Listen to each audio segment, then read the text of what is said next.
Hello दोस्तों, स्वागत है आपका हमारी एक नई वीडियो के साथ। दोस्तों, हम अक्सर सुनते हैं कि वर्ल्ड वॉर 3 बहुत नज़दीक है। ऐसे में क्या ये जो ईरान और इजराइल की लड़ाई है, इसका कोई संदेश है? आइए हम आपको बताते हैं आज कि कैसे एक समय के दोस्त आज कट्टर दुश्मन बनकर बैठे हैं। ये जो ईरान और इजराइल हैं, इनके संबंध कभी भी उतने खराब नहीं थे जितने आज है। ये जो इजराइल है, ये 1948 में इसकी राज्य की स्थापना हुई थी और इसके बाद इन दोनों के संबंध बहुत ही घनिष्ठ थे। और तुर्की के बाद प्रॉब्ली ईरान इजराइल को एक संप्रभु राज्य के रूप में मान्यता देने वाला दूसरा मुस्लिम देश था। 1948 में जो ईरान था, उसके मध्य पूर्व क्षेत्र में सबसे बड़े यहूदी समुदायों का घर था और शाह मोहम्मद राजा पहलवी और ये इजराइल के पहले प्रधानमंत्री डेविड बेन गुरियन के बहुत ज्यादा मैत्रीपूर्ण से संबंध थे। और जब अरब देशों का आर्थिक बहिष्कार था, इस बीच ईरान ने इजराइल को तेल भी बेचा था। और उसके जवाब में इजराइल की जो मोसाद, जो हिट एक जासूसी एजेंसी है, उसने शाह की एक बहुत ही ब्लीक सी, भयभीत सी गुप्त पुलिस को प्रशिक्षित किया था। इजराइल ने त्रेहान में एक दूतावास भी बनाया और 1970 के दशक में इन दोनों में राजदूतों का आदान प्रदान भी हुआ। इन दोनों के बीच बहुत तगड़ा सैन्य सुरक्षा बल का वो था, सहयोग था, और साथ साथ व्यापार के संबंध भी बहुत तगड़े थे।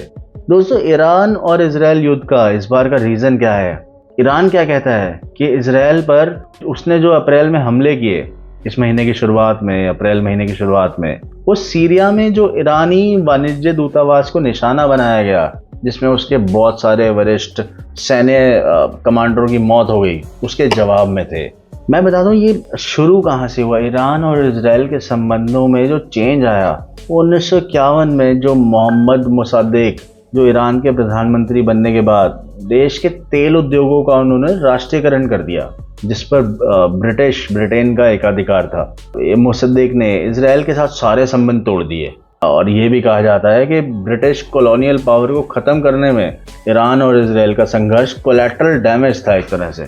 उसी समय मेरे भाइयों, ईरान के अंदर कुछ यहूदी विरोधियों का मोबिलाइजेशन था। वहाँ पर एक प्रभावशाली शिया मौलवी था, नवाब सफवी, अगर मैं प्रोनाउंस सही कर पा रहा हूँ तो, जो सबसे वहाँ के हिट और प्रसिद्ध पात्रों में से एक था।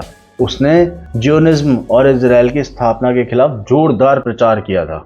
इसी के साथ साथ भाइयों, new Islamic Republic of Iran, उसके लिए जो रेवोल्यूशन के नेता अयातुल्ला रोहल्ला खुमैनी, इसने एक नया दृष्टिकोण लाया, जिसमें मुख्य रूप से इस्लाम का इसने समर्थन किया। और उसने माना कि अहंकारी विश्व शक्तियों के लिए उनके क्षेत्रीय सहयोग के खिलाफ खड़े होने का उनको तर्क दे दिया। और वो ताकतें जो अपने हितों की पूर्ति करने के लिए फिलिस्तीनियों सहित दूसरों पर अत्याचार करें, उसने ऐसा कुछ सीन फैला दिया। और उसने ये तक बोल दिया और ईरान में ये समझने जाने लगा कि इजराइल ईरान में छोटा शैतान के रूप में जाना जाने लगा। और तो और मेरे भाइयों दोस्तों, ईरान ने इजराइल के साथ सारे संबंध तोड़ दिए, यहूदी देश के लिए यात्रा और जो उनकी उड़ान मार्गों को अवरुद्ध कर दिया, बिल्कुल बंद कर दिया, और इजरायली दूतावास को फिलिस्तीनी दूतावास में कन्वर्ट कर दिया। बताओ। साथ साथ ये ईरान, इसने लेबनान, सीरिया, इराक, यमन सहित पूरे क्षेत्र के कई देशों में राजनीतिक और सशस्त्र समूहों के प्रतिरोध, एक्सेस जो होता है, उसके नेटवर्क का समर्थन किया, जो फिलिस्तीनी मुद्दे का भी समर्थन करते हैं। और फिलिस्तीनी और इजराइल बिल्कुल एंटी हैं और इजराइल को एक प्रमुख दुश्मन के रूप में देखते हैं।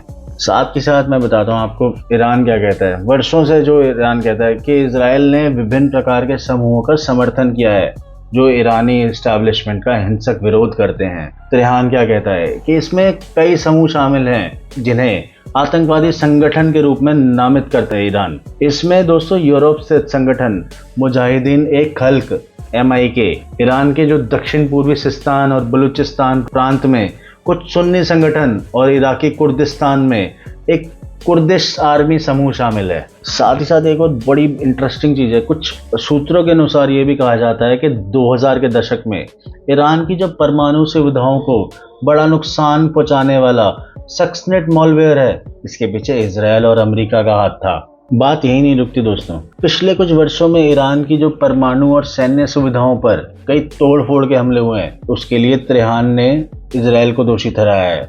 ईरान नियमित रूप से और अधिक तोड़-फोड़ के हमलों को विफल करने की खबरें भी प्रचारित करता है। यही नहीं, सुनो ये बात, इसराइल और उसके पश्चिमी जो सहयोगी हैं ईरान पर इजरायली हितों पर हमला करने की एक श्रृंखला के पीछे होने का आरोप लगाते हैं, जिसमें जो इसराइल कहता है कि उसके तेल के टैंकरों पर ईरान ने ड्रोन हमले और साइबर हमले किए हैं। मेरे को ऐसा लगता है कि जो इसराइल और ईरान है वर्षों से एक शैडो वॉर के बीच में है, और हैरानी की बात यह है कि ये शैडो वॉर में खुमैनी के शासन में 1980 के दशक के ईरान और इराक का जो युद्ध हुआ था उसमें सद्दाम हुसैन के हमलावरों सेनाओं को रोकने के लिए इजरायली सरकार से ईरान ने $500 मिलियन के हथियार भी खरीदे थे।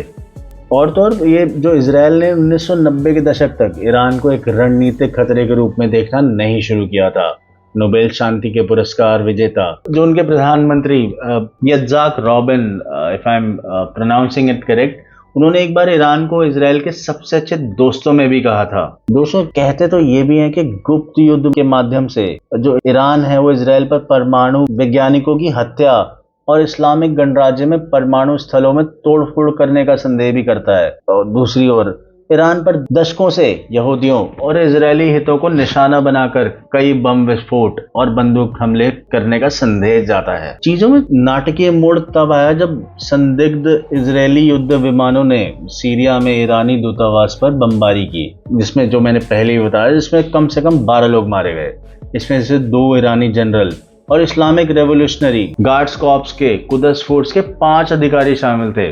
सबसे महत्वपूर्ण बात यह है कि हमले में ईरानी कमांडर मोहम्मद रजा जाहिदी की जान चली गई, जो विदेशी सहयोगियों के साथ संबंधों के प्रबंधन के लिए सीधे तौर पर जिम्मेदार थे।